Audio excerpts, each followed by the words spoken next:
Hello, everyone, and welcome to the Say with Science event. We'll give people a minute to file in and get started very soon.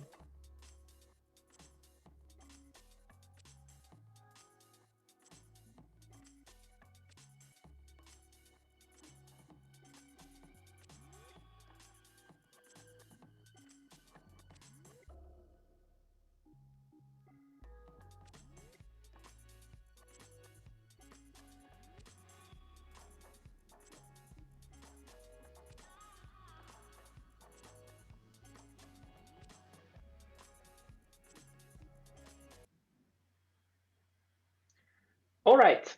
Good morning, good afternoon, good evening, everyone. Warm welcome to Say It with Science, the economics of climate change. My name is Vladislav Kaim, and I'm currently serving in the UN Secretary General's Youth Advisory Group on Climate Change. And I'm finalizing my Master in Science in Economics degree at Lund University in Sweden. This event is a great opportunity to speak directly with the IPCC scientists about the important intersection of economics and climate change. Before we launch into that conversation, however, it would be great to get a sense of where everyone is calling in from today. So what we are going to do right now is a mini roll call. I'm going to count down 3, 2, 1, and then I would like everyone to put into the chat what country they are calling in from. So on the count of 1, please. 3, 2, 1. Togo, Colombia, Ireland, Sweden, UK, Philippines, Argentina, South Africa, Uruguay, Latvia, Switzerland, USA, Indonesia, Chile, Zambia, Greece, Germany, Canada, Norway, USA, Ecuador, Netherlands, India, and I have missed a lot in the very beginning as well. Algeria, I have seen, Japan. Wonderful. Absurdistan/Geneva, wonderful. Quite a lot of colleagues joining us from Quebec, Canada. That's also good to see. Togo, yes, Togo was the first one to check in the chat. Wonderful. That's a great geography. Costa Rica, Germany, Finland, wonderful. Basically, we have all regions, like micro regions and sub-regions presented, more or less. That's wonderful. It shows how representative, first of all, our audience is and how global is the issue of intersection of economics and climate change for us, especially in the context of recovering back better from the consequences of the COVID-19 pandemic.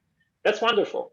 And since we are all here today in such a representative fashion, it is important also to provide more perspective on why we're all here today and to give a more brief introduction about the Say It with Science initiative as such. And for that, I would like to introduce Jonathan Lin, Head of IPCC Communications and Media Relations, to provide us with more information on that. Jonathan, the floor is yours. Thank you very much, Vlad, and hello everybody. Well, first of all, I want to say a very big thank you to the United Nations Foundation for setting up the Say It With Science program. And this is the first event of the Say It With Science series, which is going to bring together IPCC experts with young people and the broader interested public, but mainly young people. And why young people? Well, it's a key audience for the IPCC because you are, by definition, those who are going to be around longest and so most affected by climate change. But you guys also have the potential to act, to talk about climate change, to persuade your friends and family to do something about it. Let me just talk about the IPCC and reports. So people look to the IPCC as the authoritative source of knowledge on climate change.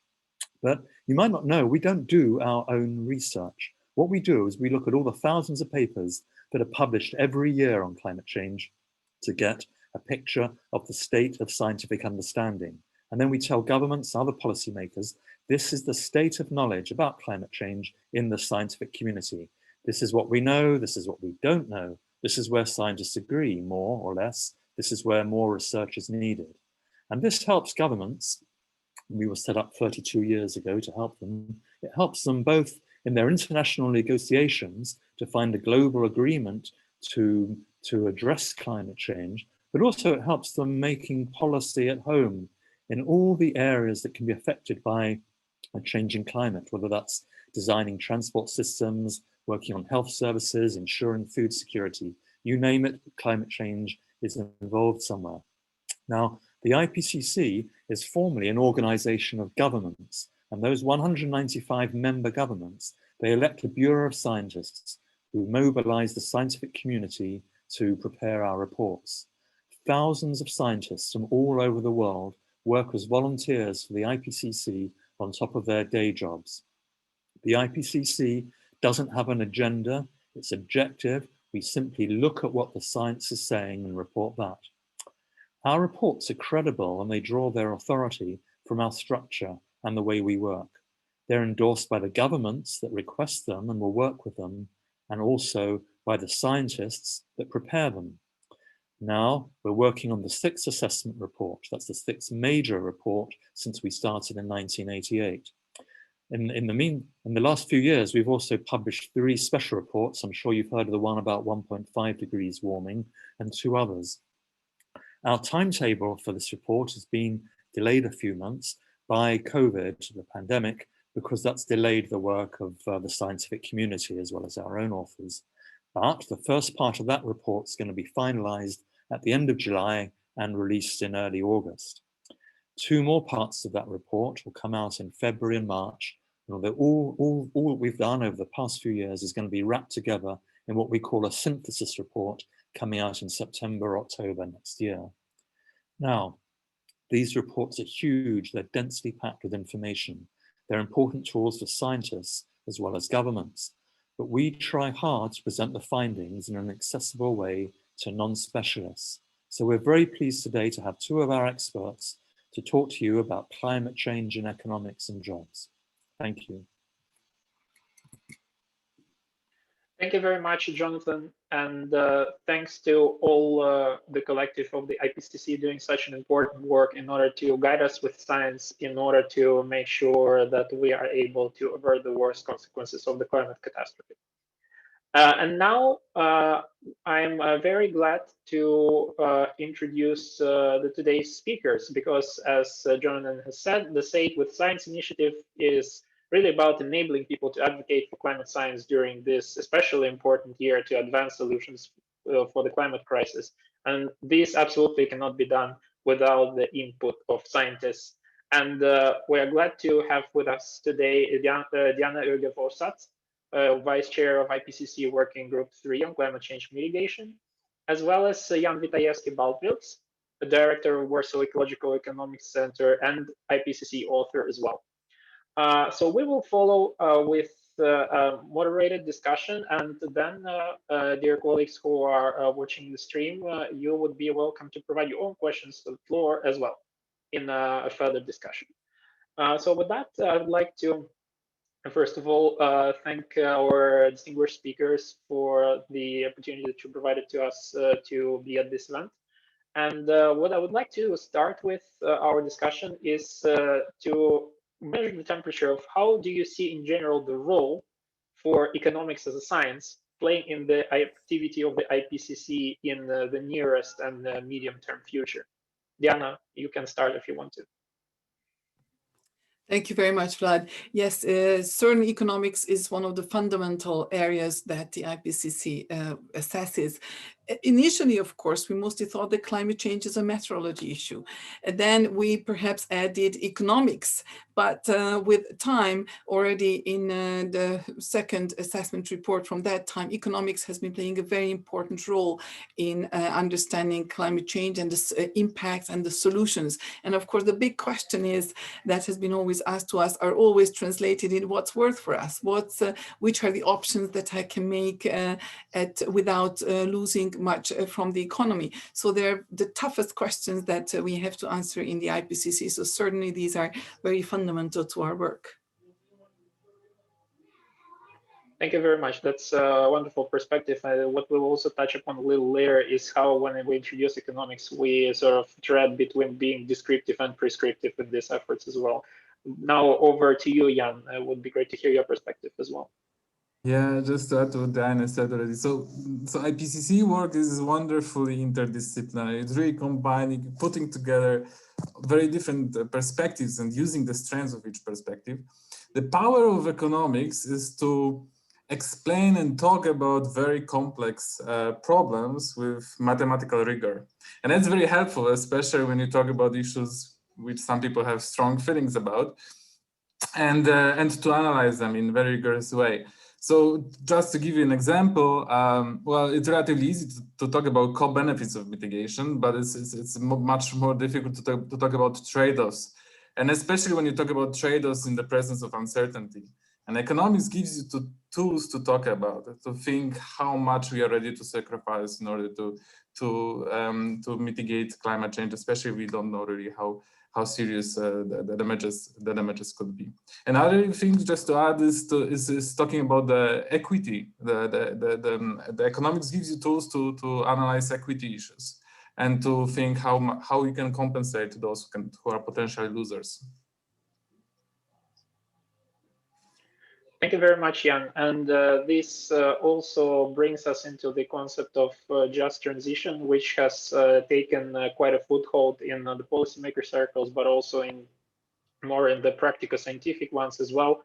And here we hit a conundrum, because when we're integrating economics, as the textbook definition says, economics is a science that is focused on optimizing the distribution of scarce resources. Now the distribution of any resources, especially scarce ones, within the confines of the national territories, by definition, includes taking decisions, even they're scientifically based, that need to have public's approval. And so the matter of whether economics can be integrated in the IPCC work in a way so that it would not sound prescriptive, ergo sound in a way that would sort of direct governments over what to do, rather than giving them sort of options to choose from, rather than being purely descriptive, as is the case with IPCC report now. It's pretty huge. What is your take on this? How it is possible to sort of marry these two contradictions into one in order to make sure that economics as a science provides an additional, very important perspective without encroaching on these potential sensitivities for the governments?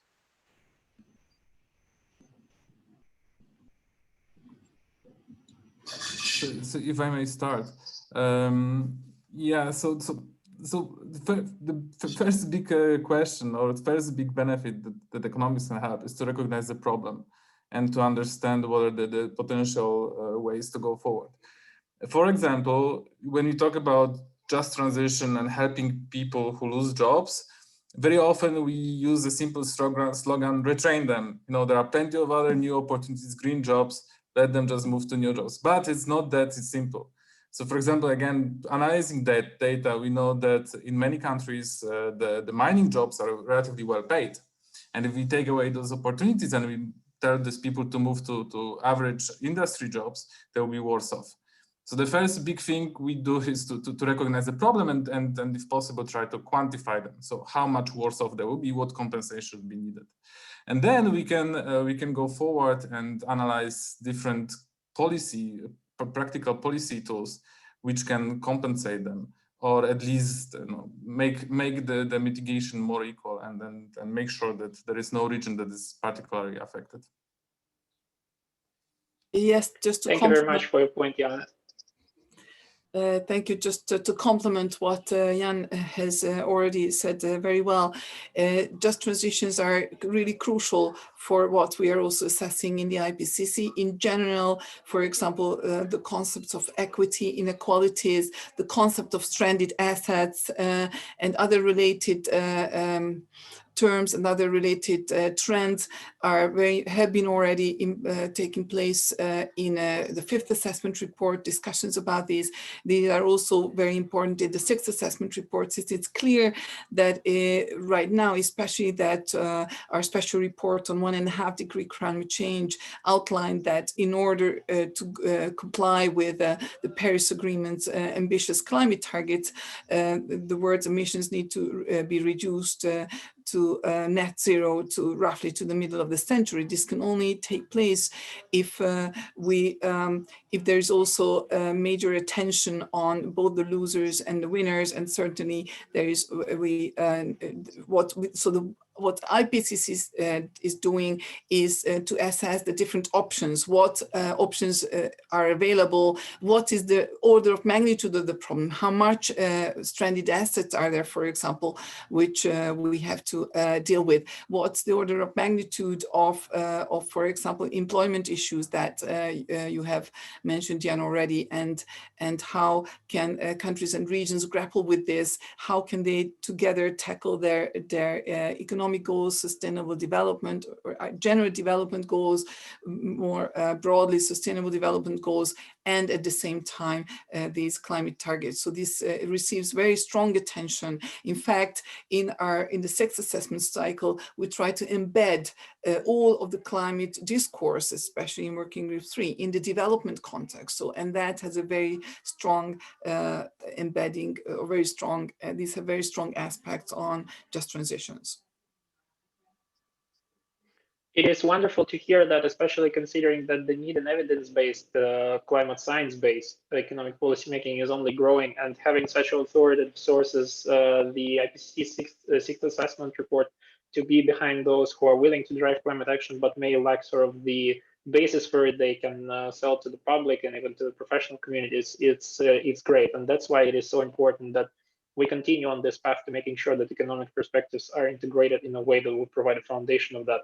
I can also relate very much to what Jan said about the conversation in great jobs where people are saying just go and retrain them.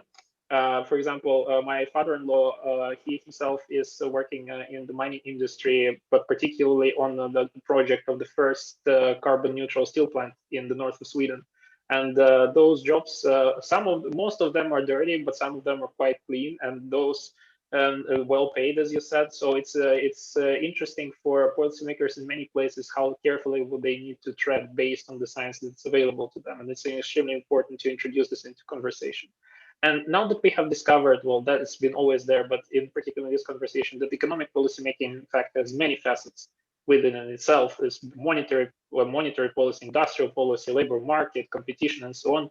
What are the best ways, in your opinion, to integrate climate science in all those facets, considering that they might be quite heterogeneous and sometimes even at conflict one with each other? Diana, if you would like to begin. So can you repeat the question, please? Yeah, so the question was of what are the, yeah, no problem. What, in your opinion, are the best ways to integrate climate science in the economic policy making in all of its facets? We're talking about monetary policy or industrial, labor market or competition or any other facets, especially considering that some of those policies may sometimes have contradicting priorities. Absolutely, and policy integration in general is a challenge everywhere, since, of course, in the IPCC we have been emphasizing for a long time that systemic thinking, systemic solutions, and approaching things from a more integrative perspective. Nevertheless, we do have to understand that most governments work in terms of ministries. They have separate institutions, they have separate policy-making bodies, they have separate laws. So it's very difficult to actually bring these together. But I do think that there are a couple of tools that we have also been assessing and we have also been discussing.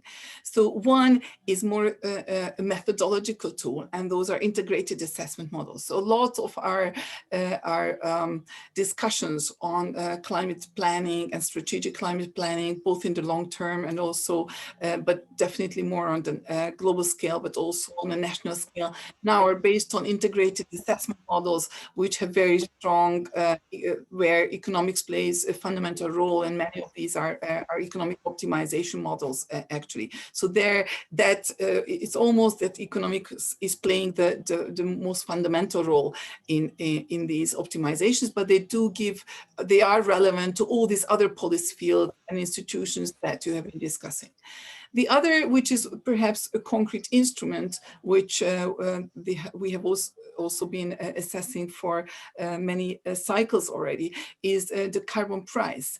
Certainly, we understand that there is a strong externality through emissions, and in order to internalize that externality, we have to price carbon into everything that we do. So carbon, if we are able to internalize this externality through various ways of carbon pricing, there are different mechanisms how you can reach that. Carbon price definitely will already implicitly have an impact on all these different areas and will have implications all the way from foreign policy to these other areas that you mentioned. So I would particularly mention or highlight these two right now, but certainly there are many other ways how we can help these integrative aspects through the vehicle of economics.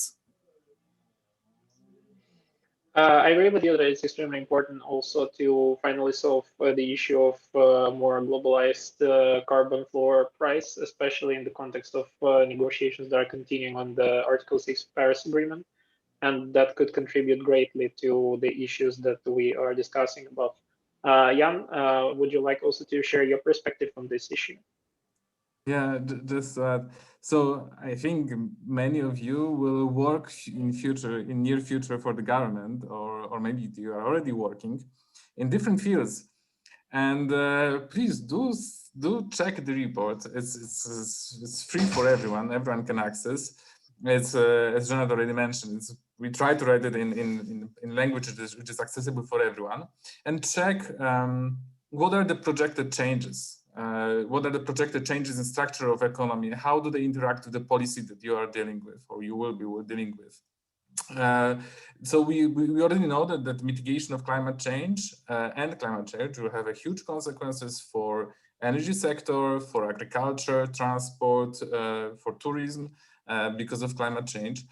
So check it, see what are the expected changes, and then try to assess how it influences the policies that you will be working with. Just as an example, recently I heard an idea at the governmental meeting that perhaps the coal will have hard times, so perhaps you should subsidize R&D for the coal mining.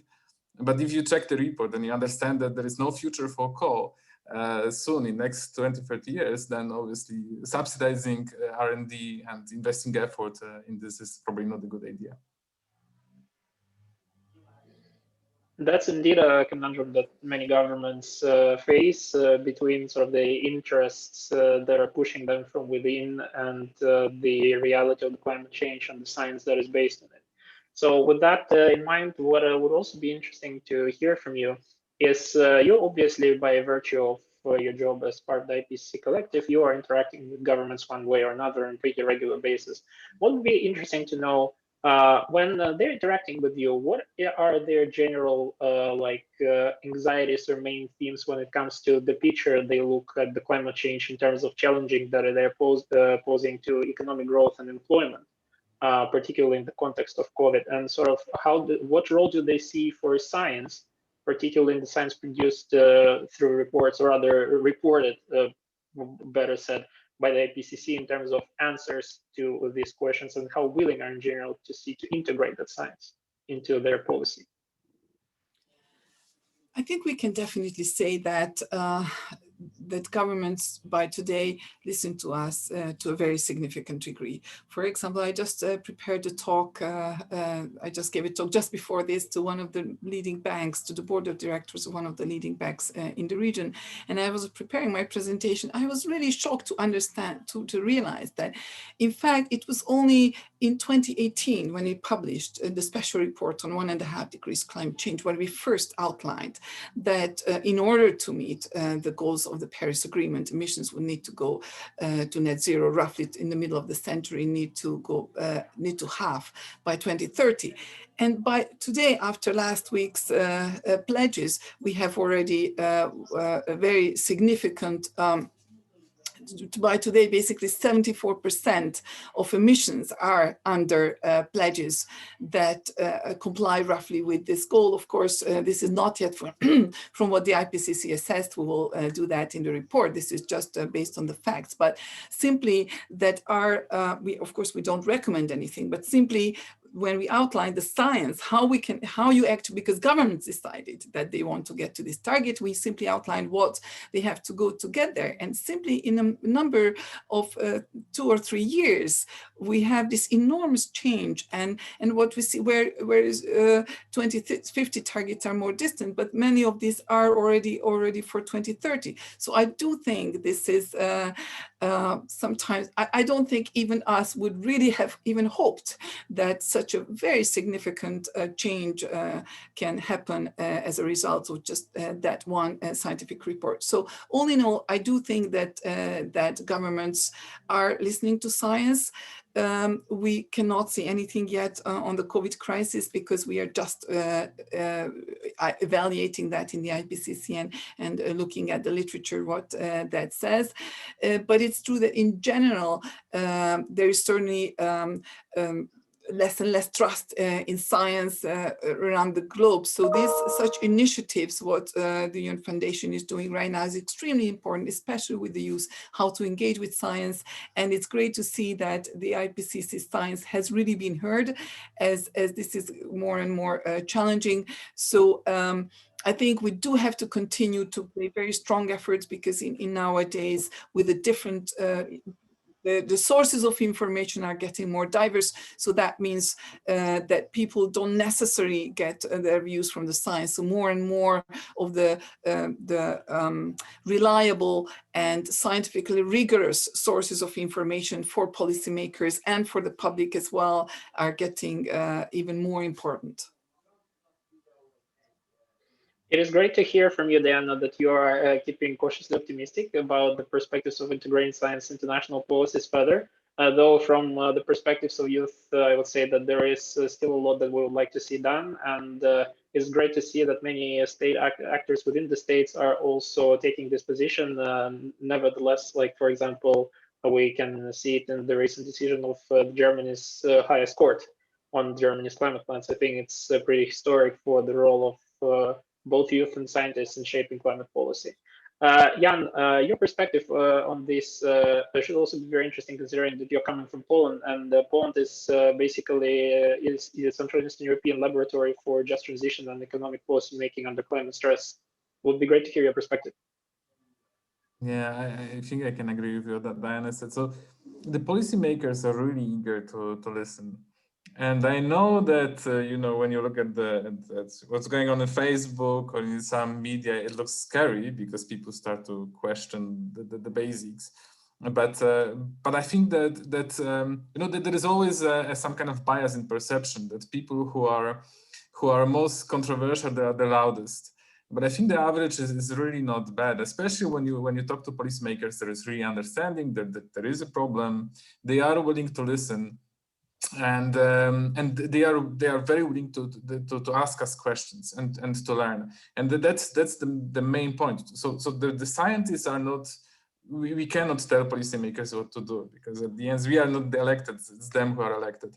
But we can educate them. We can tell them about the mechanisms. We can tell them about consequences of different policies, assess those policies, and let them make the decision. And that's our role. That's what we try to do. And so far, from my experience, they are good partners.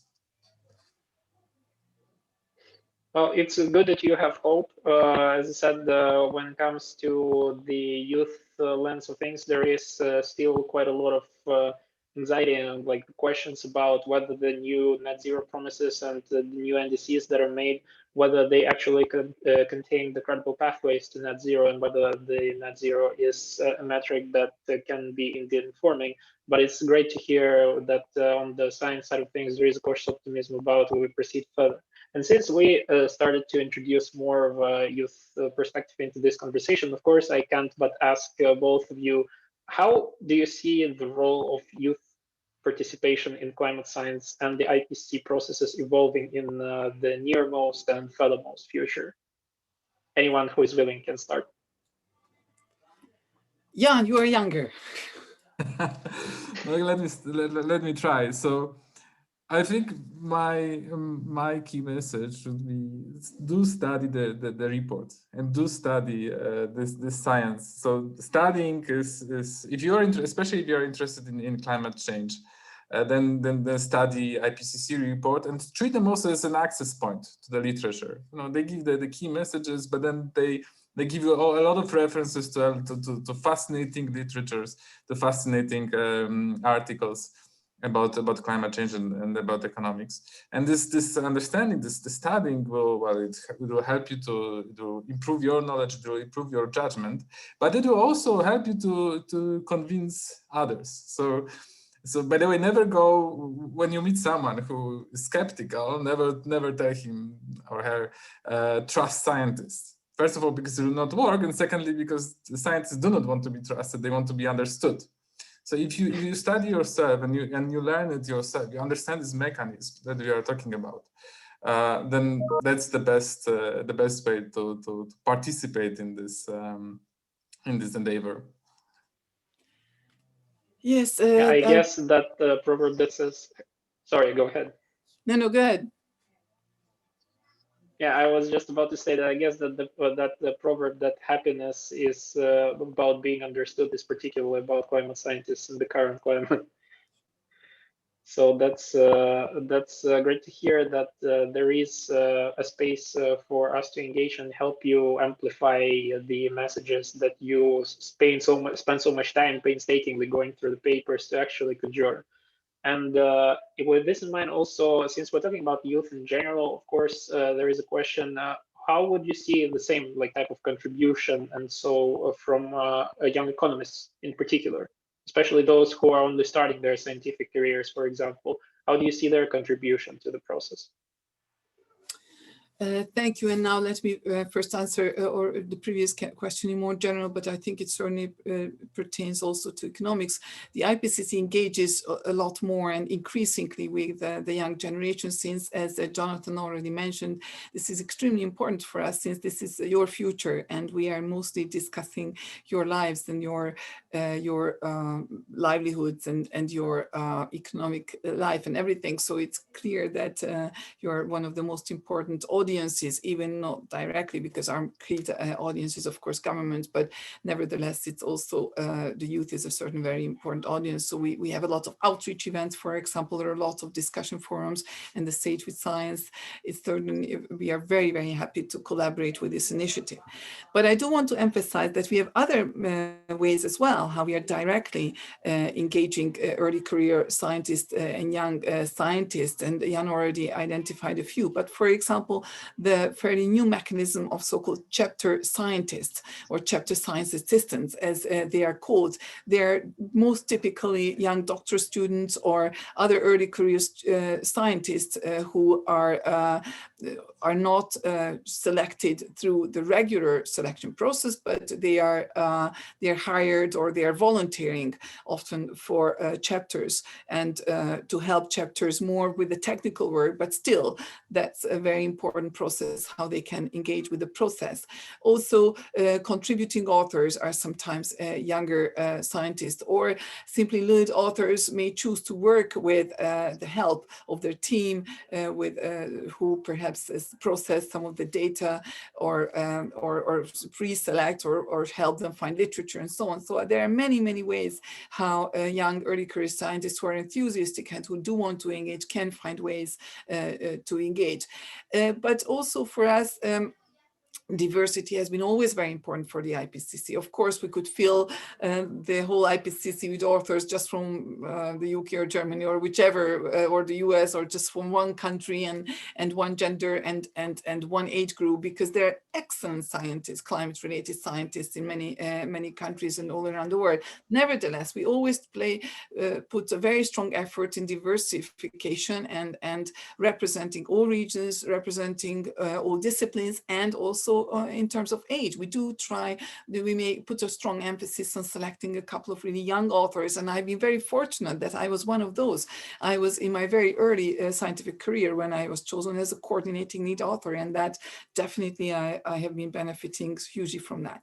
I think I don't think I could especially say how economics, young economic students or economics scientists can engage with us, because it's the similar ways. Do do think about, for example, applying for a chapter science assistant roles in the next cycle. This cycle is almost to an end now, but after we have finished, you can help organize outreach events, engage with us, invite as many of our authors as speakers, and have discussion forums. That's also a way to influence the authors as well. If we give talks somewhere, then we also listen to questions and bring those perspectives back to our work and to our writing process. Thank you very much for your reflection, Diana. Jan, if you would like to close this section with your reflection on this, that would be great. Yeah, so maybe just to mention, so I cannot think about the discipline of economics that don't have intersection with climate change. So no matter what is your field, I think it's good to check what the IPCC report is what the literature talks about it, and the IPCC, as I mentioned, is a good access point to this literature. Then get these key messages and try to highlight them in your work, like also everyday work. If you're the investment banker, you're preparing a report, and then take into account what's going to happen in future because of climate change, because of climate change mitigation. If you are working maybe for government, for the fiscal policy reform, check how it can interact with the climate policy tools, and highlight it in your everyday work. A big thank you to both of you for your reflections in these sections. And now we will open up to a wider Q&A. Our chat box is quite full with great and diverse questions. So with the help of the colleagues from the UNF Communications, we will start gradually reading them for you to consider and answer.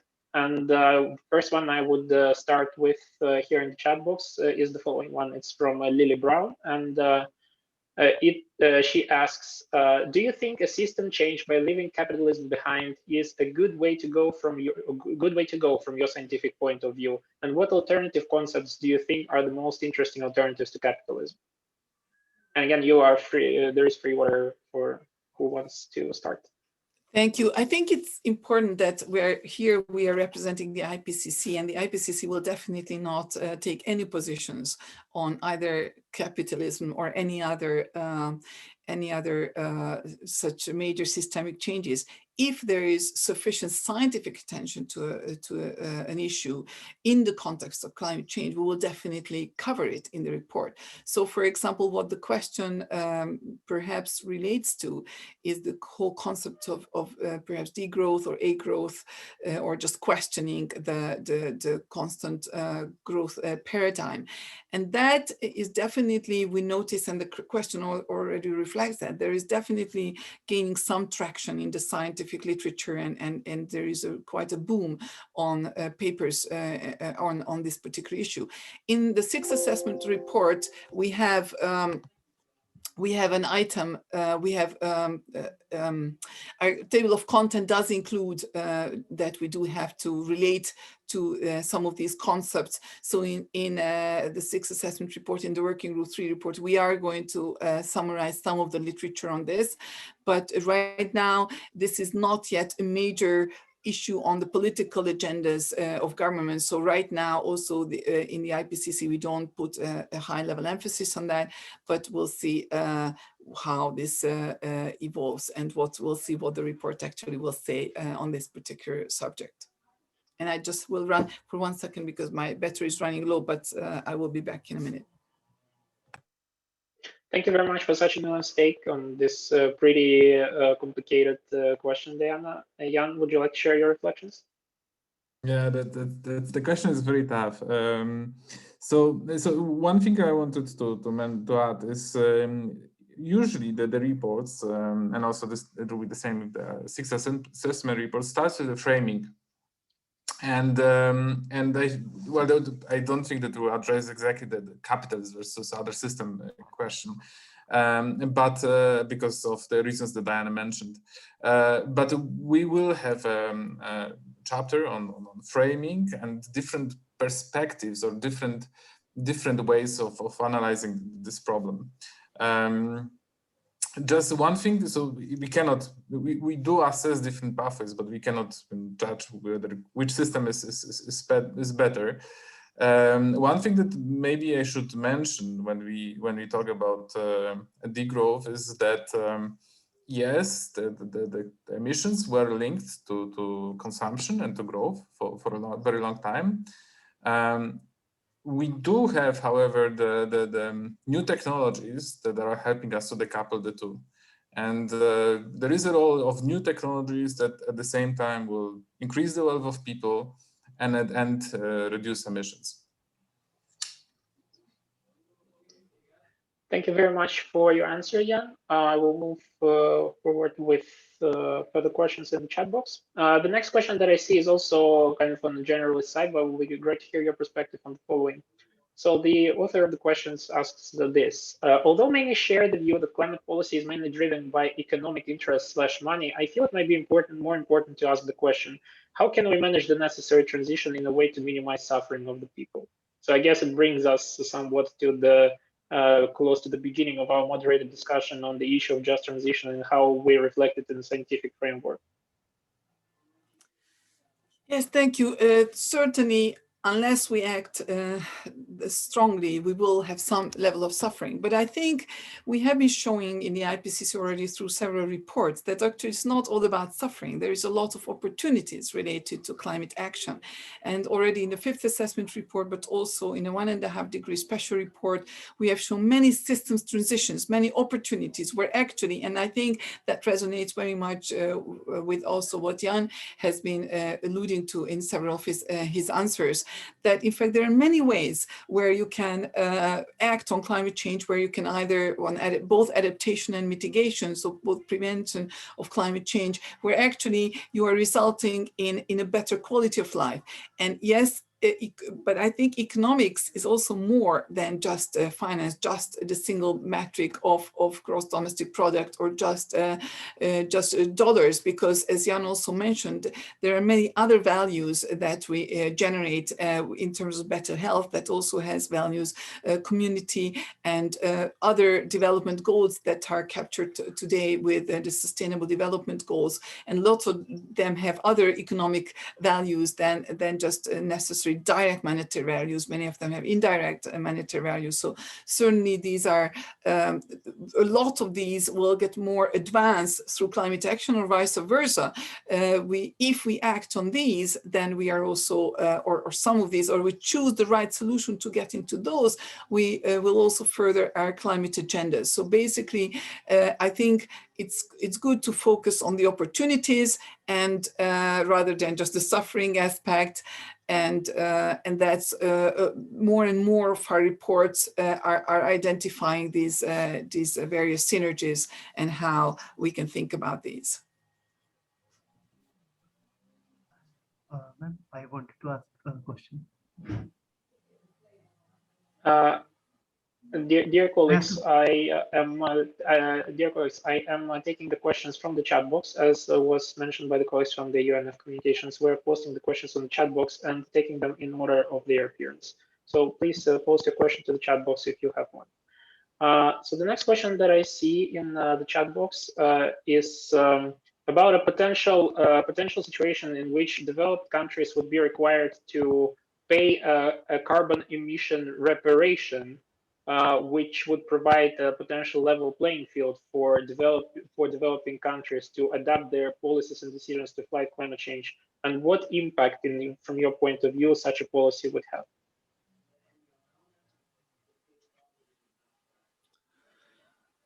We in the IPCC look at what governments have done in the past and what options they have in the future. And certainly there are already mechanisms whereby governments are pledging funds and spending that in different ways exactly for this, to help the global south or help poorer countries in order to address the impacts of climate change or deal with the impacts of climate change, which, since we do see that the historical responsibility of emissions lies very much with more countries in the global north. At the same time, the impacts are sometimes more pronounced in these other areas of the world. And certainly finance and finance needs and finance flows are a very important aspect of solving climate change. We have a whole chapter on financing climate change and finance aspects in the 6th assessment report, which is coming out, the Working Group 3 report. And I can't tell in advance what's included, but that certainly will already assess what some of the outcomes of what already the finance flows that have already taken place, and what other innovative mechanisms there are, because we are not only talking about government-based finance flows, but there are also private investments. And so the private sector also plays a very fundamental role in these investments and financing.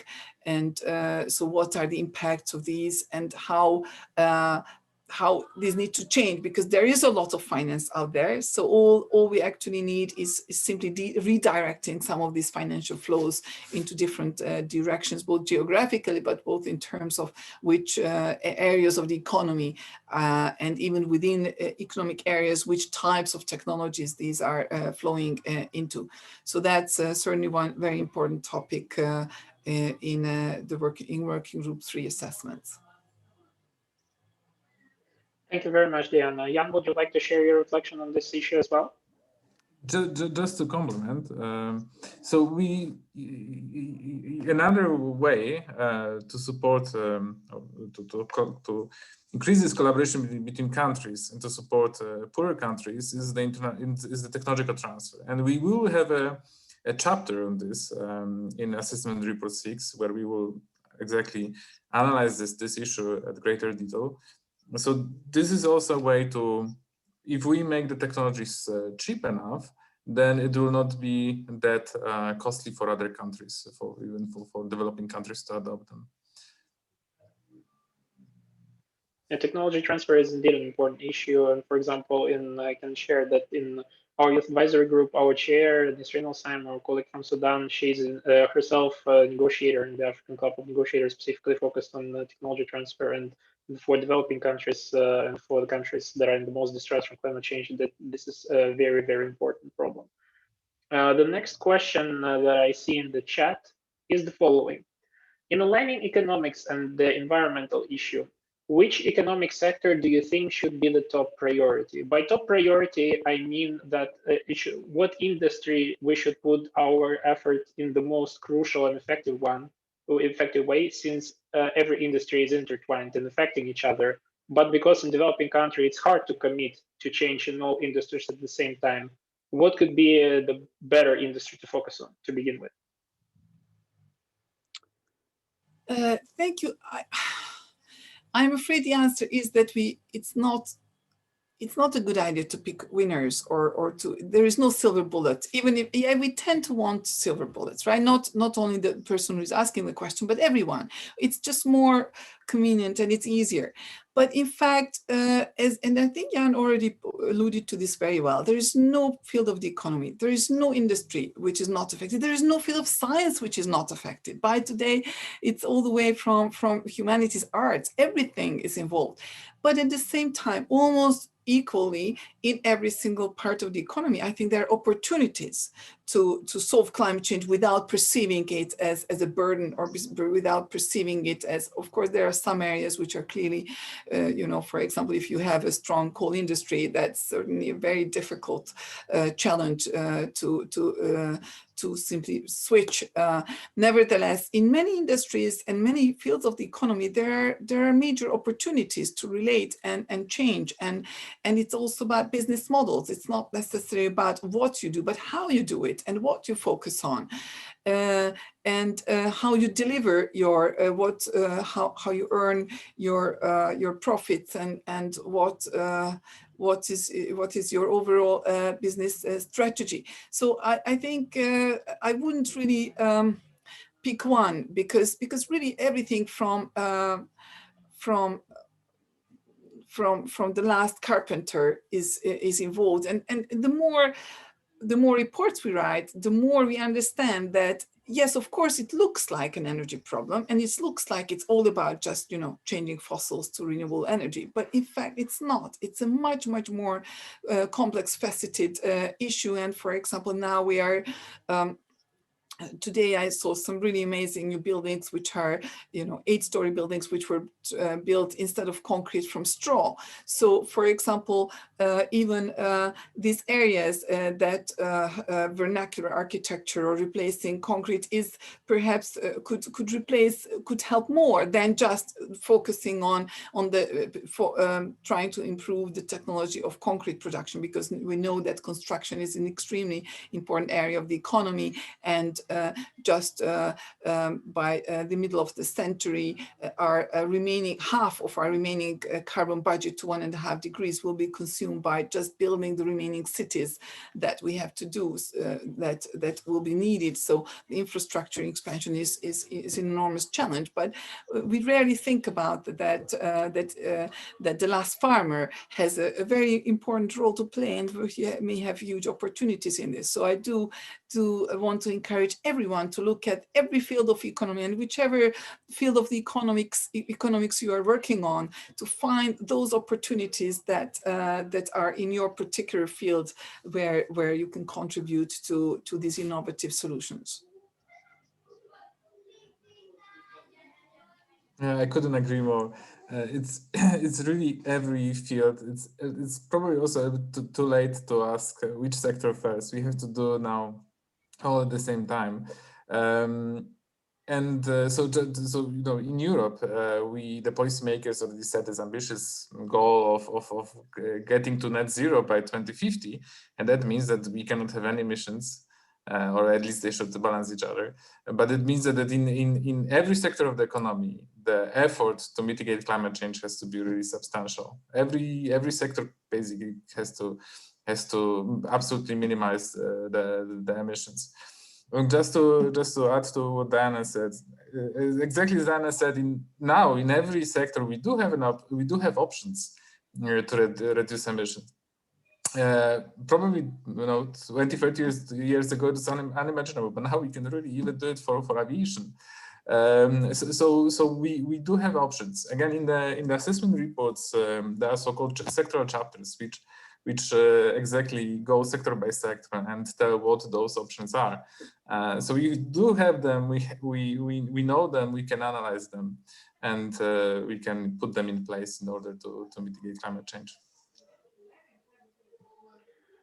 Thank you very much, Jan and Diana, for sharing your insightful perspectives, both in the moderate discussion and in our Q&A session. I apologize to all the watchers and to all those who have put their questions in the chat box and haven't them addressed.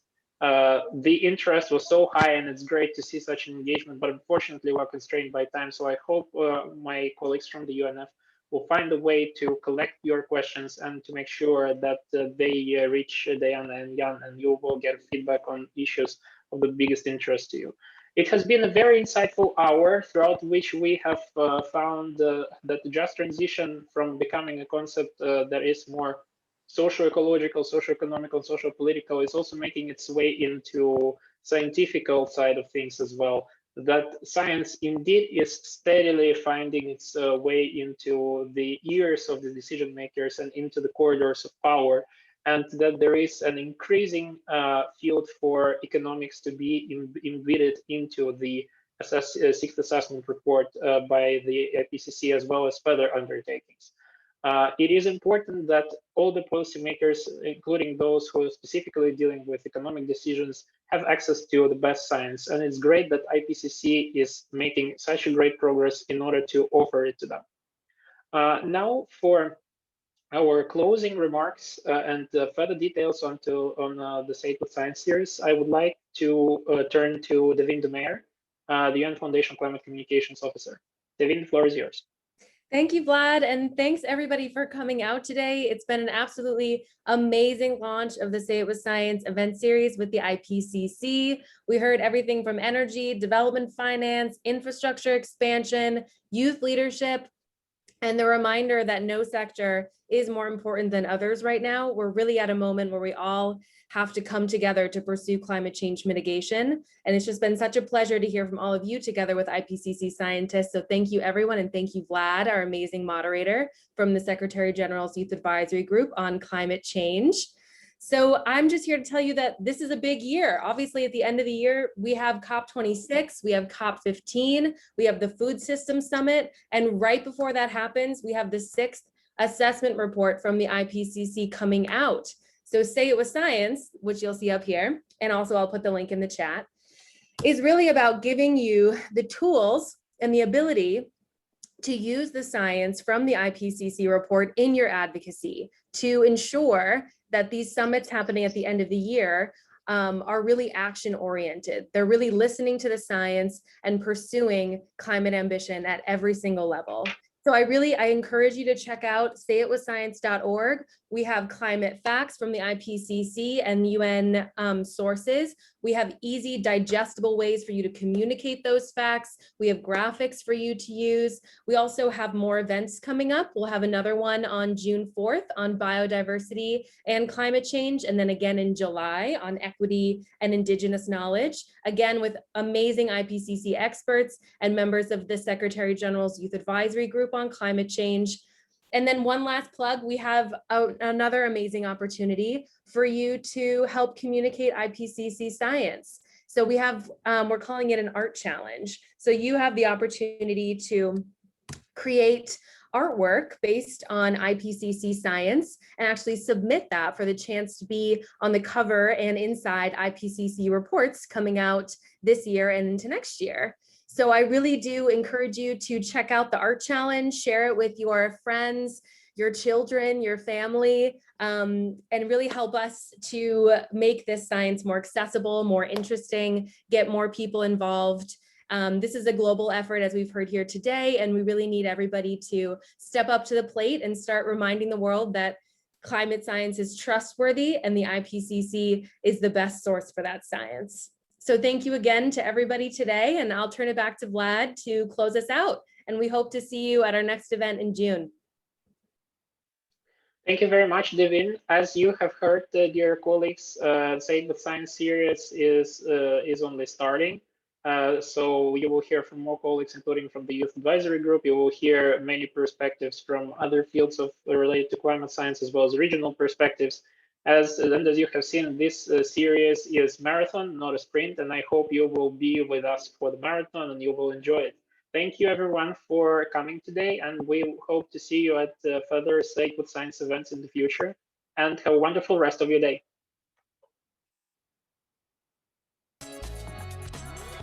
Thank you, everyone. See you later. Thank you for the invitation. Thank you. Thank you. Bye, Jan. Bye, Diana. Thanks so much. Thanks, everyone. Thanks, goodbye. Thank you, everyone. Thank you for Thanks. coming. Nice to meet you. Thank you very much. Thanks so much. Thanks, everyone. Thanks for coming. See you next time.